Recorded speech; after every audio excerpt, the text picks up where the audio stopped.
El tema del lenguaje inclusivo de género y neutro es una herramienta obligante, en este momento un formato obligante para la redacción de documentos institucionales y la comunicación oral también.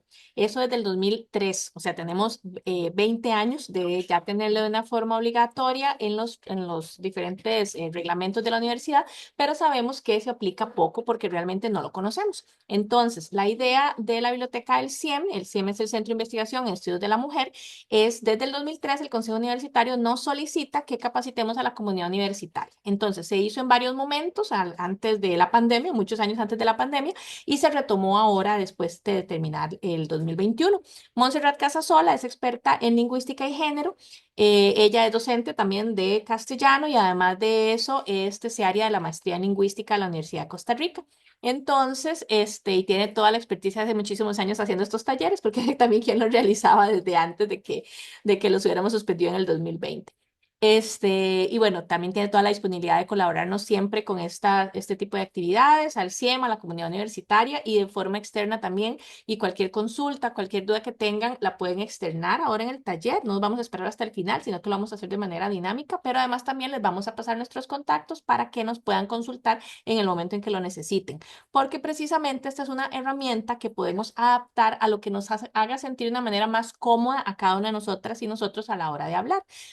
Nosotras dividimos el taller en dos partes. La primera es una sensibilización para que entendamos también por qué es importante retomar este tema, por qué, qué consecuencias, qué causas hay alrededor de la temática, y que no se trata de que cambiemos una letra por otra o no se trata tampoco de que nos obliguen a hacer algo, sino que podamos tener empatía con las personas que están necesitando la visibilización a través de este tipo de lenguaje y también las razones culturales de por qué hay que hacer este cambio. Este tipo de actividades corresponde a un proyecto de la Vicerrectoría de Acción Social también, que se llama Cultura del Lenguaje Inclusivo en Costa Rica. En resumen, el título es mucho más largo, ¿verdad? Pero en resumen, entonces, esto es un cambio cultural. Así como nos hemos adaptado a otras situaciones y a otras cosas a lo largo de la vida y la existencia del ser humano, pues en este momento también nos adaptamos a esta forma diferente de comunicarnos porque el lenguaje y la comunicación forma parte de nuestra identidad como personas. Y eso es importante que lo rescatemos, ¿verdad? Entonces, como les decía, es algo que podemos hacer flexible. Montserrat va a enseñarnos varias herramientas y varias técnicas para utilización de este lenguaje y no hay una respuesta correcta o incorrecta mientras se trata de hacer una forma inclusiva, ¿verdad?